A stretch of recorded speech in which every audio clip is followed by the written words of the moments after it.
Hello friends, once again welcome to my YouTube channel. Now we are going to discuss a new topic of the application of definite integral, which is center of gravity.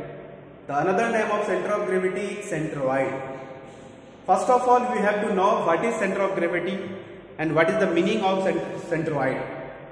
So you must have to know about its definitions, because definition is the statement in which initial informations of the content is provided. After reading this content, you will a knowledge of that term. So you must have to know its definition, what is centroid and what is center of gravity. So you can see on the board, it is the point where weight of body can be assumed to be active. मतलब ये centre of gravity या centroid जो होता है, ये किसी body का वो पॉइंट होता है जहां पर जो वेट होता है वो कन्फाइंड होता है, और जो एक्टिंग जहां पर हम लोग क्या करते हैं, एज्यूम करते हैं जहां पर वेट एक्टिंग करता है, मतलब वेट जहां पे एक्ट करता है, उस बॉडी को हम उस पार्ट को हम लोग उस पॉइंट को हम लोग बोलते हैं सेंटर ऑफ ग्रेविटी. ठीक है. सेंटर ऑफ ग्रेविटी में क्या होता है, वो जस्ट एक सिमेट्रिकल पॉइंट होता है जिसके अबाउट में बॉडी का वेट जो है उस पॉइंट पर कंसंट्रेट होता है. जैसे एज ए ह्यूमन बीइंग हम लोग का जो नाभि होता है, नेवल, वो आपका सेंटर ऑफ ग्रेविटी होता है. मतलब उस पॉइंट पर हमारा वेट कंसंट्रेट होता है, उस पॉइंट पर वेट हमारा लगता है. कहने का मतलब अगर हम उस पॉइंट पर अपने आप को कंसिडर करेंगे तो जितना वेट उस नाभि के नीचे रहेगा उतना ही वेट उस नाभि के ऊपर रहेगा. तो सेंटर ऑफ ग्रेविटी या सेंट्रॉइड वो पॉइंट होता है जहां पर आपका जो सारे बॉडी का वेट जो है वो कंसंट्रेट होता है और एक्टिंग उसी पॉइंट पर करता है. ठीक है. ये तो हुआ और the point of application of the earth gravitational force. और सेंटर ऑफ ग्रेविटी को ऐसे भी कह सकते हैं कि सेंटर ऑफ ग्रेविटी किसी बॉडी का वो पॉइंट होता है जहां पर अर्थ ग्रेविटेशनल फोर्स का एप्लीकेशन होता है, जिस पॉइंट पर वेट लगता है. सीधा सीधी बात है. चलिए अब एक जनरलाइज्ड फॉर्म में हम लोग सेंटर ऑफ ग्रेविटी का फॉर्मूला निकालने की कोशिश करते हैं. ऑब्वियसली जो भी चीज मैथमेटिक्स में पढ़ते हैं, जितने सारे भी प्रॉब्लम्स हमारे आते हैं जहां पर हमको डिस्कस करना रहता है, तो उसका सब में कुछ ना कुछ फॉर्मूला होता है. तो सेंटर ऑफ ग्रेविटी का भी फॉर्मूला होता है. ठीक है. वो फॉर्मूला का जनरल व्यू आपको एक जनरल एनालिसिस करके दिखाया है. ये मान लो कि एक जो है बॉडी है, उसमें कुछ मास जो है स्कैटर्ड किया हुआ है और वो किसी ना किसी पर्टिकुलर पॉइंट पर है जिसका कोऑर्डिनेट प्रोवाइड किया हुआ है. तो हमने किसी एक सिस्टम का जिस पर mn मास है, m1 m2 m3 करके mn मास है, और हर मास जिस पार्टिकुलर पॉइंट पर कंसिडर किया हुआ है उस पार्टिकल का कोऑर्डिनेट मेंशन किया हुआ है. और तब आपको कहता है कि इस सिस्टम का आपको सेंटर ऑफ ग्रेविटी निकालना है. तो सेंटर ऑफ ग्रेविटी, क्योंकि ये system X coordinate Y coordinate मतलब कोऑर्डिनेट एक्सेस में स्कैटर्ड है, इसीलिए इसका जो सेंटर ऑफ ग्रेविटी होगा ये दो कोऑर्डिनेट में होगा. एक होगा X coordinate of centre of gravity, दूसरा होगा Y coordinate of centre of gravity. X coordinate को हम लोग एक्स बार से दिखाएंगे, वाई कोऑर्डिनेट को वाई बार से दिखाएंगे. क्या होता है, तो फॉर्मूला हो जाता है X bar is equal to sigma mr xr divided by sigma mr. मतलब सिग्मा mr मतलब टोटल मास. ठीक है. इसको बोलते हैं समेशन ऑफ मोमेंट का टोटल मोमेंट का sum divided by total mass. ये हो जाएगा आपका सेंटर ऑफ ग्रेविटी का एक्स कोऑर्डिनेट. उसी तरह से सेंटर ऑफ ग्रेविटी का वाई कोऑर्डिनेट कितना होगा, तो mr yr sigma divided by sigma mr. ठीक है. इस तरह से आप क्या करेंगे, सेंटर ऑफ ग्रेविटी आप निकाल सकते हैं एक्स कोऑर्डिनेट और वाई कोऑर्डिनेट. लेकिन ये सिस्टम जो क्या था, ये सिस्टम था जिसमें m मास जो है स्कैटर्ड किया हुआ है, और उस केस में आप निकाल लें. लेकिन बॉडी अगर यूनिफॉर्म होगा तो उस केस में समेशन के साइन की जगह पे हम लोग इंटीग्रेशन का साइन कंसीडर करेंगे. ठीक है. तो यूनिफॉर्म बॉडी अगर रहेगा तो सेंटर ऑफ ग्रेविटी क्या होगा, ये मैं आपको यहाँ पे दिखा देता हूं. ओके. चलिए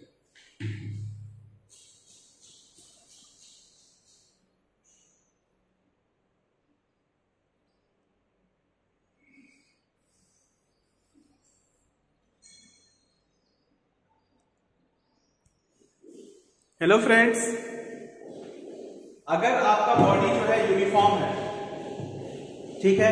जैसे मान लो कि एक रेक्टेंगुलर प्लेट ले लिए, सर्कुलर प्लेट, मान लो कि एक तुम रेक्टेंगुलर लेमिना ले लिए, सर्कुलर लेमिना, जो कि यूनिफॉर्म है।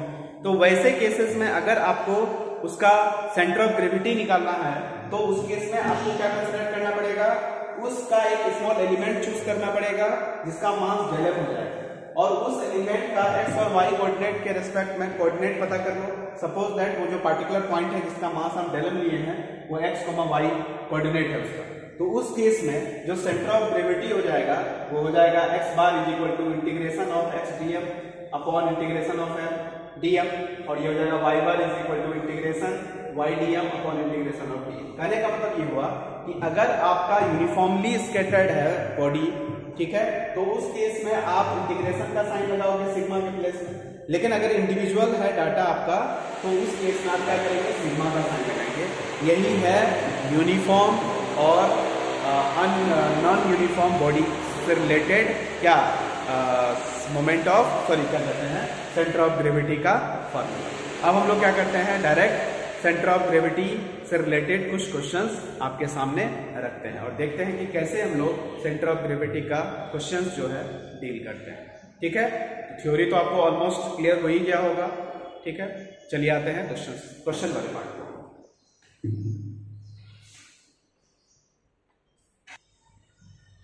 हेलो फ्रेंड्स, एक क्वेश्चन आप देख सकते हैं। पहला है एक लाइन एल है, इसका लंबाई कैपिटल एल है और जो हॉरिजॉन्टल के साथ जो है थीटा एंगल मतलब इंक्लिनेशन दिया हुआ है, और तब आपसे पूछ रहा है कि इसका जो है आपको सेंटर ऑफ ग्रेविटी पता करना है। तो आपको एक चीज बता दें कि अभी जो हमने सेंटर ऑफ ग्रेविटी डिस्कस किया था उसमें मास हमने लिया था। वो जरूरी नहीं है कि हमेशा मास ही हो, वो डिपेंड करता है कि किस तरह का शेप दिया हुआ है। ठीक है, मान लो कि मासलेस है, मासलेस मतलब थीन प्लेट है, कोई मास नहीं है, तो उस केस में हम लोग एरिया कंसिडर करेंगे। और मान लो कि कोई रड है, ठीक है, लेंथ है इस केस में, तो इस केस में हम लोग लेंथ कंसिडर करेंगे। तो जहां हम डीएम लिखते हैं वहां हम डीए लिखेंगे, डीएल लिखेंगे, ये हम पे डिपेंड, ये क्वेश्चन पे डिपेंड करता है। तो फिलहाल क्योंकि ये रड है और क्योंकि इसका लेंथ दिया हुआ है तो हम लोग जहां डीएम कंसिडर करते हैं वहां हम डीएल कंसिडर करेंगे, मतलब हम लोग एलिमेंट्री मास ना लेकर के एलिमेंट्री लेंथ ले लेंगे। ठीक है, तो जो कि हम लोग यहाँ लिए हैं, देख सकते हो एक फिगर बना हुआ होगा।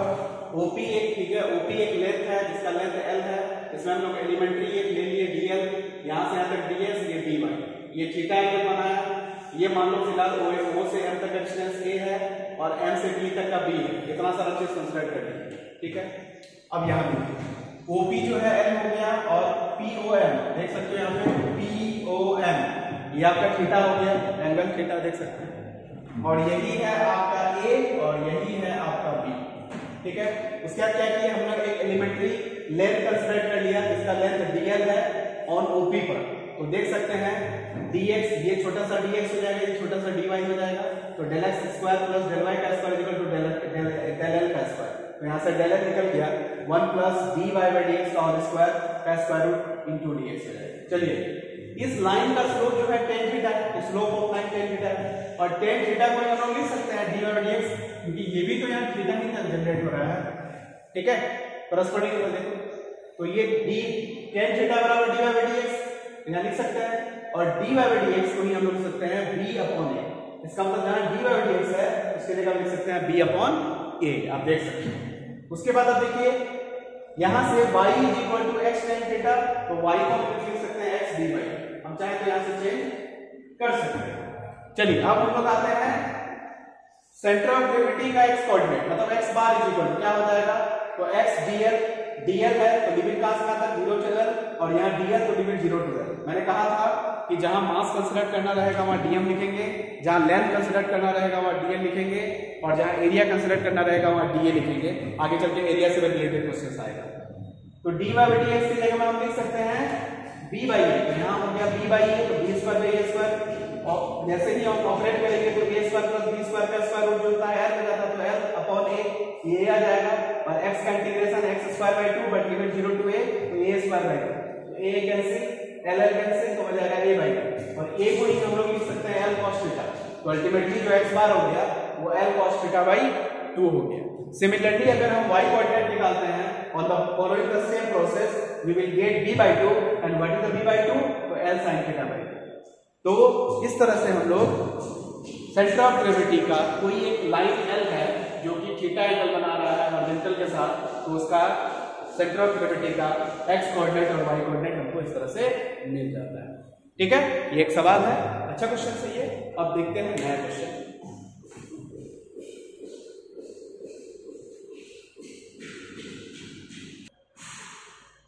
हेलो फ्रेंड्स, एक बहुत ही अच्छा सवाल है। एक आपका आर्क है, एक देख सकते हो सर्कुलर आर्क है, ठीक है, और जो सेंटर पे आपका 2 अल्फा एंगल सबटेंड करता है, इसका रेडियस आर है, ठीक है। ये इस आर्क का आपसे पूछ रहा है कि सेंटर ऑफ ग्रेविटी बताइए। क्या पूछ रहा है आपसे? सेंटर ऑफ ग्रेविटी बताइए। तो हम लोग करते क्या है, देख रहे हो आप? हाँ चलिए, तो अगर हमको इसका सेंटर ऑफ ग्रेविटी निकालना है तो ड्यू टू सिमेट्री से भी इतना तो हमको पता है कि जितना ऊपर उतना नीचे, मतलब वाई कोऑर्डिनेट जो है सेंटर ऑफ ग्रेविटी का 100% एक्स एक्सिस पे लाइन है। इसका मतलब सेंटर ऑफ ग्रेविटी का जो वाई कोऑर्डिनेट है वो 0 हो जाएगा, इतना हमको पता है। वही लिखें, since the arc is symmetric about x axis, so y coordinate मतलब y bar of the centre of gravity is equal to 0, क्योंकि वो कहां लाई करेगा? एक्स एक्सिस पर लाई करेगा। तो इसका मतलब हमको y कोऑर्डिनेट के बारे में सोचना नहीं है, हमको सोचना है x कोऑर्डिनेट के बारे में। तो हमने क्या किया कि let us consider a small arc of length ds। आप यहां देख सकते हैं एक छोटा सा आर्क ds कंसीडर किए जो खुद d थीटा आपका सबटेंड कर रहा है, जो यहां से यहां तक का जो एंगल है वो थीटा है, ठीक है, ऑन BC पर, ठीक है, with subtended angle del theta और o जो सेंटर पे डेल थीटा सबटेंड कर रहा है। तो ज्योमेट्री से हम लोग जानते हैं कि अगर ये ट्रायंगल है, ये छोटा सा आर्क है, ये d थीटा है, रेडियस r है, तो थीटा बराबर l बाई r हो जाता है। तो l की जगह में डेल s हो जाएगा, बाई r हो जाएगा। तो यहाँ से डेल s आप निकाल लो, तो डेल s इक्वल टू हो जाएगा r डेल थीटा, जो कि आपका 1 नंबर हो गया। अब देखो करते क्या, हमको निकालना है x बार। x बार मतलब x coordinate of the centre of gravity of the arc. तो x कोऑर्डिनेट मतलब हमको यहाँ क्या करेंगे, x कोऑर्डिनेट वाला बात मतलब x लिखेंगे। तो यहाँ x का मतलब इस r का x, तो ये r है, और x एक्सिस पर लिखेंगे तो r cos थीटा, तो ये r cos थीटा हो गया। और यहाँ पर हम लोग लेंथ कंसीडर कर रहे हैं, इसलिए डेल s हो गया, और डेल s का लेंथ कहां से कहां तक है? 0 to l, फिर नीचे में डेल s 0 to l। अब डेल s को हम लिख सकते हैं r d थीटा, तो in place of del s you can write r d theta. तो r स्क्वायर कांस्टेंट है, बाहर कर दिए, और क्योंकि ये cos थीटा है, इवन फंक्शन है जो कि माइनस अल्फा से प्लस अल्फा तक इंटीग्रेट करना है, ठीक है, तो उसको हम लोग इंटीग्रेट कर देंगे कहां से कहां तक? 0 to अल्फा और 2 टाइम्स ले लेंगे, तो 2 टाइम्स ले लिए cos थीटा का integration sin theta 0 to alpha, और नीचे जो l है ds का इंटीग्रेशन करेंगे तो टोटल l हो जाएगा, क्योंकि पूरा का पूरा लेंथ l आपका दिया हुआ है, ठीक है। तो ये हो जाएगा आपका sin theta cos theta, sorry हाँ ठीक है, ये sin अल्फा हो जाएगा और sin थीटा 0 हो जाएगा। तो अल्टीमेटली जो फार्मूला हो गया वो हो गया 2r का square sin alpha upon l।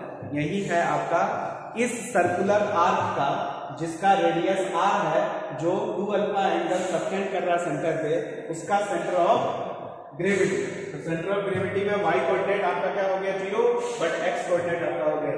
तो फाइनली आप सेंटर ऑफ ग्रेविटी मतलब CG लिख सकते हैं। कितना हो जाएगा? तो हो जाएगा 0 नहीं, पहले x कोऑर्डिनेट, तो हो जाएगा 2r का square sin alpha upon l, 0। यही है आपका centre of gravity of this arc. Clear? बहुत सिंपल है, थोड़ा सा मैथमेटिकल एप्लीकेशंस है, वो आपको करना पड़ेगा। अब अगला नेक्स्ट क्वेश्चन देख सकते हैं।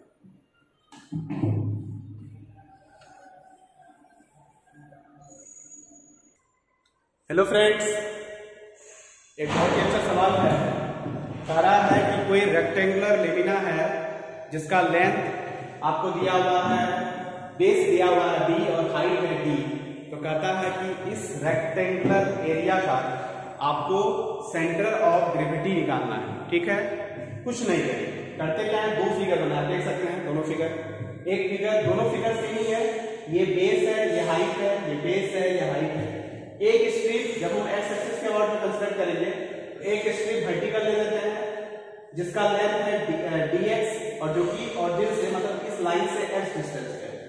जब हम y एक्सिस के वर्ड में कंसीडर करेंगे तो एक स्ट्रिप कंसीडर कर लेंगे डेल y लेंथ का, थिकनेस का, और यहां से यहां तक का जो हाइट है वो y होगा, ठीक है। Consider a rectangle of side b into d, that's why the area is equal to bd हो जाएगा। फ्रॉम फिगर, पहला फिगर से आप देख सकते हो, फ्रॉम फिगर ए हम कंसीडर कर सकते हैं क्या, let us consider a strip of length b। देखो लेंथ b का एक स्ट्रिप है जिसका थिकनेस कितना है dx है, ठीक है, which is at a distance x, जो x डिस्टेंस पर है, कहां से, तो फ्रॉम y एक्सिस है, वो दिख रहा है, ठीक है। देयरफॉर एरिया ऑफ स्ट्रिप कितना होगा, एरिया हो जाता है length thickness dx into d, तो देखो यहाँ dx into d लिखा हुआ है, ठीक है, जो कि dA के बराबर है। अब क्योंकि यहाँ एरिया आ रहा है इसलिए हम लोग क्या करेंगे, इसमें जो भी आपका सेंटर ऑफ ग्रेविटी निकालेंगे वो एरिया के कंसीडर में निकालेंगे। तो आपको बताइए x कोऑर्डिनेट कितना हो जाएगा, तो x dA divided by dA का इंटीग्रेशन तो लेना ही लेना है क्योंकि यूनिफॉर्म है। अब dA को हम लिख सकते हैं d into dx, यहाँ हो गया d into dx, और क्योंकि जब हम एरिया को x के टर्म में कंसीडर कर लिए तो लिमिट आपका x वाला हो जाएगा, तो x का लिमिट देखो पास ना है, 0 से लेकर के b तक जाना है, तो 0 से b, अब d बाहर हो गया, x का इंटीग्रेशन x स्क्वायर बाय 2 और लिमिट 0 से b हो गया, और नीचे जो dA का इंटीग्रेशन है अल्टीमेटली वो होल एरिया हो जाएगा, होल एरिया मतलब कैपिटल A और A मतलब b into d, after calculation we will get b by 2, ठीक है। उसी तरह से अगर आप सेकंड वाले बी फिगर को कंसीडर करोगे तो बी फिगर को कंसीडर करते हुए वाई बार निकाल सकते हैं, मतलब सेंटर ऑफ ग्रेविटी का वाई कोऑर्डिनेट निकाल सकते हैं। तो उसी तरह से सेंटर ऑफ ग्रेविटी का वाई कोऑर्डिनेट हमने निकाला और आंसर आया d/2, तो अल्टीमेटली जो फाइनल सेंटर ऑफ ग्रेविटी का पॉइंट आया है वो आया है d/2 into d/2, मतलब जस्ट सिंपल सी बात है, जस्ट यूनिफॉर्म है और कोई बॉडी यूनिफॉर्म हो तो उसका सेंटर ऑफ ग्रेविटी हमेशा उसका सेंटर होता है, एकदम होना ही होना है, ठीक है। सेंटर ऑफ कोई भी बॉडी यूनिफॉर्म है तो सेंटर ऑफ ग्रेविटी हमेशा उसके सेंटर पे लाई करेगा। सपोज दैट मान लो एक सर्कुलर प्लेट ले लिए, ठीक है, एक सर्कुलर प्लेट ले लिए जो कि यूनिफॉर्म है, रेडियस a है और मान लो कि उसमें समथिंग कुछ मास भी है, तो उसका जब हम सेंटर ऑफ ग्रेविटी निकालेंगे ना तो 100% उसका सेंटर ऑफ ग्रेविटी जो होगा उस सर्किल के सेंटर पे ही लाई करेगा, क्योंकि वो यूनिफॉर्मली डिस्ट्रीब्यूटेड मास है, ठीक है। तो जो भी बॉडी यूनिफॉर्मली डिस्ट्रीब्यूटेड होगा तो उसके सेंटर पे ही सेंटर ऑफ ग्रेविटी लाई करेगा, मतलब उसके सेंटर पे ही सारा का सारा वेट कंसीडर करेगा। क्लियर? कुछ और इंटरेस्टिंग क्वेश्चंस लेके आपके सामने आ रहे हैं, ठीक है, चलिए।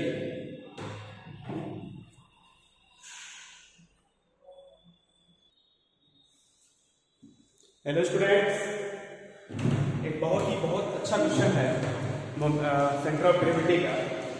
Find the center of gravity of the right angle triangular area of base B and height h, मतलब एक राइट एंगल है, ठीक है, जिसका बेस है B और हाइट है h, और तब आपसे इसको पूछ रहा है कि इस ट्रायंगुलर एरिया का सेंटर ऑफ ग्रेविटी क्या हो, ठीक है। तो मैंने क्या किया, एक फिगर यहाँ देख सकते हो, एक ट्रायंगल है इस तरह से बना हुआ है, बेस B है, हाइट h है, ठीक है, ये हाइपोटेनस हो गया क्योंकि यहाँ 90 डिग्री है। एक मैंने वर्टिकल स्ट्रिप कंसीडर कर लिया जिसका थिकनेस dx है, ठीक है, और जो कि x डिस्टेंस पर है ऑरिजिन से, मतलब y एक्सिस से, ठीक है। चलिए let us consider a vertical strip of thickness dx and height h1, देखो यहाँ से यहाँ तक हाइट h1 हो गया, at a distance x from origin. तो बताइए ये जो स्ट्रिप है आपका वर्टिकल स्ट्रिप, इसका एरिया कितना होगा, तो एरिया हो जाएगा हाइट मतलब लेंथ इंटू ब्रेथ, तो breadth dx into height h1, तो h1 इंटू dx आप यहाँ देख सकते हैं। क्लियर? फिर सिंस यहाँ पे आपको दो ट्रायंगल दिखता है, एक ट्रायंगल है OAB, दूसरा ट्रायंगल है OA', ये दोनों ट्रायंगल जो है सिमिलर ट्रायंगल है। क्या होता है सिमिलर ट्रायंगल? एंगल अगर दो ट्रायंगल का कॉरेस्पॉन्डिंग एंगल अगर सेम हो जाए, दो एंगल भी सेम होगा तो ऑब्वियसली तीसरा एंगल भी सेम हो जाएगा, तो उस केस में वो दोनों ट्रायंगल जो है आपका सिमिलर ट्रायंगल हो जाएगा। और क्या होता है सिमिलर ट्रायंगल होने पर कि दो ट्रायंगल अगर सिमिलर हो जाए तो उसके कॉरेस्पॉन्डिंग साइड्स का रेशियो सेम हो जाता है। वही मैंने यहाँ किया कि ये दोनों ट्रायंगल सिमिलर है तो दोनों का साइड्स कॉरेस्पॉन्डिंग साइड्स का रेशियो, तो बड़े वाले का हाइट h और छोटा वाले का हाइट h1, तो देखो h/h1, बड़े वाले का बेस b और छोटा वाले का बेस x, तो यहाँ देगा b/x, तो यहाँ से h1 कंसीडर करेंगे, तो h1 का जो वैल्यू आया वो आया कितना आपका, h1 हो जाएगा hx/b, जो कि यहाँ आपको दिख रहा है। अब हम लोग क्या करते हैं, हम लोग सेंटर ऑफ ग्रेविटी का x कोऑर्डिनेट निकालते हैं। x कोऑर्डिनेट मतलब x बार, तो x बार की वैल्यू क्या होगा, इंटीग्रेशन ऑफ x, यहां से यहां तक का लेंथ कितना है x, और ये पूरा का पूरा एरिया dA और divided by integration of d। This is the whole area of the rectangle right angle triangle, so this is the area of right angle triangle is half into base into height, half into B into H. अब यहाँ देख सकते हो area की जगह direct लिखा गया half into B into H. लेकिन यहाँ जो डीए है इसको हम लोग चेंज कर दिए, डीए की जगह में क्या लिखेंगे h1 इंटू dx। अब यहाँ देख सकते हो h1 इंटू dx लिखा हुआ है। अब h1 की जगह में h1 का वैल्यू, h1 की जगह में h1 का कितना वैल्यू है hx बाई बी, यहाँ देख सकते हो hx बाई बी लिखा हुआ है, ठीक है। अब h बाई बी कांस्टेंट है, बाहर कर दो, x स्क्वायर का इंटीग्रेशन हो जाएगा x क्यूब बाई 3, और लिमिट कहां से कहां तक, क्योंकि आप x के तरफ में इंटीग्रेट कर रहे हैं तो x वेरी कहां से कहां तक कर रहा है 0 से लेकर के b तक, तो अल्टीमेटली इंटीग्रेशन हो जाएगा 0 से b, आप देख सकते हैं, ठीक है। तो 0 से b इंटीग्रेट किए और after calculation will get 2b by 3। इसका मतलब जो आपका क्या बोलते हैं सेंटर ऑफ ग्रेविटी का जो x कोऑर्डिनेट हो गया वो 2b बाई 3 हो गया, क्योंकि हम x एक्सिस के रेस्पेक्ट में काम कर रहे हैं। कहने का मतलब हम x कोऑर्डिनेट निकाल रहे हैं, तो स्ट्रिप जो आपका है वर्टिकल है, लेकिन क्योंकि अगर आपको y एक्सिस के अबाउट में निकालना पड़ेगा तो आपको फिर से जो है एक फिगर ट्रेस करना पड़ेगा और स्ट्रिप आपको हॉरिजॉन्टल लेना पड़ेगा, ठीक है। तो x कोऑर्डिनेट तो निकल गया, अब y कोऑर्डिनेट के लिए आपको मैं उधर वर्कआउट किया हुआ हूं, आप देख सकते हैं कैसे किया।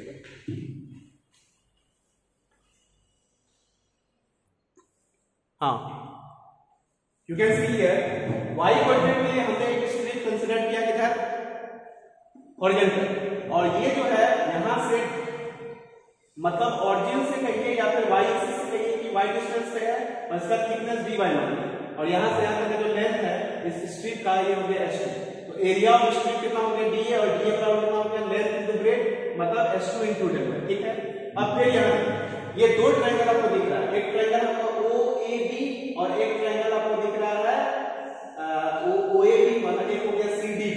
तो ये देखो OAB और CDB जो है आपका सिमिलर ट्रायंगल है, और सिमिलर ट्रायंगल होने की वजह से हम लोग सिमिलरिटी का कॉन्सेप्ट मतलब कॉरेस्पॉन्डिंग साइड्स का रेशियो इक्वल कर सकते हैं। उसके बेसिस पे यहां हम लिख सकते हैं ये पूरा का पूरा हाइट h और छोटा वाला क्या हो जाएगा कितना h by y, h minus y is equal ये पूरा का बेस b और इसके लिए हो जाएगा h2। तो यहां से h2 बराबर निकल गया b into h minus y by h, ठीक है। अब हम लोग क्या करते हैं सेंटर ऑफ ग्रेविटी का y कोऑर्डिनेट लिखते हैं, तो y coordinate is equal to y into dA upon dA का इंटीग्रेशन, dA का integration whole integration, integration sorry whole integration मतलब टोटल एरिया, तो टोटल एरिया कितना होगा half into base into height मतलब half into b into h। अब dA की जगह में dA का वैल्यू, dA हम लोग निकाल चुके हैं, dA कितना था h2 इंटू dy, यहाँ हो गया h2 इंटू dy। अब h2 की जगह h2 का वैल्यू यहाँ पे पुट कर दीजिए b into h minus y into h, ठीक है, अपॉन h जो भी है वैल्यू यहाँ कैलकुलेट किए। After calculation we will get the value कितना आया आपका, तो अल्टीमेटली जो आंसर आता है वो आता है आपका h बाई 3 आफ्टर कैलकुलेशन। आप देख सकते हो कैलकुलेशन क्या हुआ है, इंटीग्रेशन वाला पार्ट है, आप खुद समझ सकते हैं कि कैसे हुआ, ठीक है।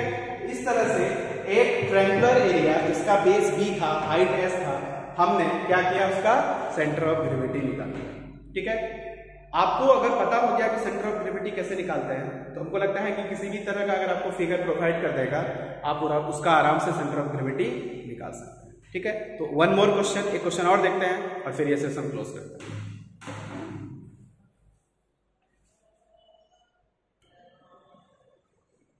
हेलो फ्रेंड्स, अब जो क्या कह रहा है आपको लग रहा हो कि ये जो क्वेश्चन है ये प्रीवियस टाइप का क्वेश्चन है जो हम लोग पहले भी देख चुके हैं, नहीं, दोनों में अंतर है। क्वेश्चन देखिए कह रहा है find the centre of gravity of A sector of a circle having angle 2 alpha and radius r।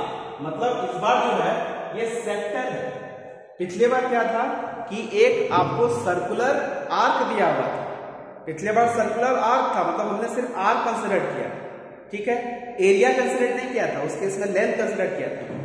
इस बार जो है सेक्टर है और सेक्टर का एरिया होता है, तो इसका मतलब एरिया कंसिडर करना है, क्लियर। तो इस बार जो है हम लोग सेम प्रोसेस फॉलो सारा चीज वही करेंगे। एक स्ट्रिप ले लिए छोटा सा यहां से यहां तक जिसका लेंथ dx है, जो डेल थीटा फॉर्म कर रहा है, जिसका एंगल थीटा बना रहा है, ये एंगल 2 अल्फा है, दोनों को आधा ऊपर अल्फा आधा नीचे अल्फा, रेडियस r क्वेश्चन में दिया हुआ, ठीक है। Consider a sector of circle having centred at O, इसका सेंटर O पे है, मेकिंग एंगल 2 अल्फा जो खुद 2 अल्फा एंगल बना रहा है, रेडियस आपका r दिया हुआ है। क्योंकि ये पीरियड सिमेट्रिसिटी के अबाउट एक्स एक्सिस, इसीलिए y कोऑर्डिनेट जो होगा सेंटर ऑफ ग्रेविटी का वो 0 होगा, मतलब y कोऑर्डिनेट पे हमको फोकस नहीं करना है, हमको किस पे फोकस करना है, x कोऑर्डिनेट पे करना है। हम x क्या करते हैं, एक एलिमेंट्री हिस्ट्री कंसीडर कर लीजिए, ठीक है। Area of very small elemental sector कितना हो जाएगा, जब ये छोटा सेक्टर है तो जस्ट लाइक क्रिएट कर रहा है ये ट्रायंगल की तरह, तो half into base into height, तो हाफ ये हो गया बेस, ये हो गया हाइट, तो हो जाएगा हाफ इंटू ये लेंथ हो जाएगा r, और ये यहां से यहां तक हो जाएगा बेस हो गया ds। अब ds फॉर्म में लिख सकता r d थीटा, क्योंकि ये थीटा ट्रायंगल की तरह कंसीडर कर रहा है, तो क्योंकि ये बहुत छोटा है इसलिए ds बराबर r d थीटा हो जाएगा। तो जो एरिया हो गया इस स्मॉल सेक्टर का वो हो जाएगा हाफ इंटू r स्क्वायर, ठीक है। अब हम क्या करते हैं, centroidal distance from elemental sector, ठीक है। अब ये जो एलिमेंटल सेक्टर है इसका सेंट्रोइडल डिस्टेंस लेते हैं कहां से, तो y एक्सिस से, तो हमको y एक्सिस से कंसीडर करना है, सॉरी x एक्सिस से, y के लिए करना है तो x एक्सिस से कंसीडर करना है, सॉरी हम लोग y एक्सिस पर का तो निकाल चुके हैं ना, हम लोग x एक्सिस पर कर रहे हैं, तो हम लोग क्या करना है, हम लोग को x का निकालना, मतलब x एक्सिस के कंसीडर में हमको सेंट्रोइडल डिस्टेंस निकालना है। तो x एक्सिस का सेंट्रोइडल डिस्टेंस जो होता है हम लोग पहले भी निकाले थे, 2/3b था, याद कीजिए पहला क्वेश्चन अगर आप ट्रायंगल का बनाए होंगे तो वहां पे था 2/3b, उसी का यूज करते हुए क्योंकि ये डिस्टेंस r है तो हो जाएगा 2/3r, और क्योंकि x एक्सिस की तरफ हम ले रहे हैं तो 2/3r cos थीटा हो जाएगा, अलोंग x एक्सिस ले, ये cos थीटा क्यों आया, r cos थीटा, तो पता होना चाहिए x axis. Reference centre of gravity of the triangle को जो निकाले हैं उसके सेंटर ऑफ ग्रेविटी का जो x कोऑर्डिनेट है वहां जाके आप देख लो, आपको पता चल जाएगा कि क्यों हम 2/3r cos थीटा कंसीडर किए, ठीक है। उसके बाद क्या करेंगे, x बार निकालेंगे, मतलब सेंटर ऑफ ग्रेविटी का x कोऑर्डिनेट निकालेंगे, तो ये हो जाएगा, क्योंकि ये सिमेट्रिसिटी है, देखो यहाँ पे cos थीटा आ गया इवन फंक्शन, इसलिए 2 टाइम्स हो जाएगा और 0 to अल्फा तक इंटीग्रेट हो जाएगा, और ये डिस्टेंस पूरा 2/3r cos थीटा, और एरिया देखो half of r square d theta यहाँ लिखा हुआ है, ठीक है। और नीचे हो जाएगा टोटल एरिया, तो वहां भी इंटीग्रेट करेंगे dA, और लिमिट कहां से आता है 0 to अल्फा, तो 2 टाइम्स कर दिया। जब इसको सिंप्लीफाई करते हैं तो हम लोग को मिल जाता है 2/3r sin अल्फा इंटू, यही आपका क्या है, फाइनल आंसर है किसका, तो इस सेक्टर का जिसका आपको क्या करने के लिए है, सेंटर ऑफ ग्रेविटी निकालने के लिए। सपोज दैट मान लो कि ये क्वेश्चन में जो सेक्टर है वो आपका 1/4 होता था, किसका, इस सर्किल का 1/4 होता था, तो उस केस में अल्फा जो हो जाता है आपका कितना हो जाता है, 360 का 1/4 90 डिग्री, मतलब π/2 हो जाता है, ठीक है। लेकिन अगर इसका 8वां भाग हो जाता तो उसका π/4 हो जाता, ठीक है। तो वो डिपेंड करता है कि कैसा आपको दे रहा है, मतलब आप क्वेश्चन इसी को बनाएगा बट लास्ट में आप पुट कर दीजिएगा, ठीक है। तो ये है आपका किसका, सेक्टर का, जो कि एक सर्किल का पार्ट होता है जो 2 अल्फा एंगल सबटेंड कर रहा है कहां पे, सेंटर पे, तो उसका हमको क्या पता करना है, सेंटर ऑफ ग्रेविटी पता करना है, जो कि हम लोग निकाल लिए। कितना फाइनल आंसर आया, तो 2/3r sin alpha by alpha in comma 0, क्योंकि y कोऑर्डिनेट तो 0 हो गया और x कोऑर्डिनेट अपना वहां निकल गया। अब लास्ट की एक जगह इसको लिख सकते हैं, ठीक है। तो यही है आपका सेंटर ऑफ ग्रेविटी से रिलेटेड जो भी आपका थ्योरी था और उससे रिलेटेड जो भी प्रॉब्लम्स था जो आपके एग्जाम में पूछे जाते हैं वो मैंने बता दिया। इसके अलावा भी ढेरों सारे ऐसे क्वेश्चंस हैं जो आपको इसमें करना रहता है, लेकिन क्योंकि ये आपके सिलेबस में भी है नहीं, ठीक है। और बीएससी वगैरह बीएससी वालों के लिए जब मैं बनाऊंगा तो इसमें और भी कम से कम 3-4 लेक्चर ऐसे होंगे जिसपे सेंटर ऑफ ग्रेविटी पे बनता है, मोमेंट ऑफ इनर्शिया पे बनता है, क्योंकि क्वेश्चंस नंबर ऑफ क्वेश्चंस बढ़ जाता है।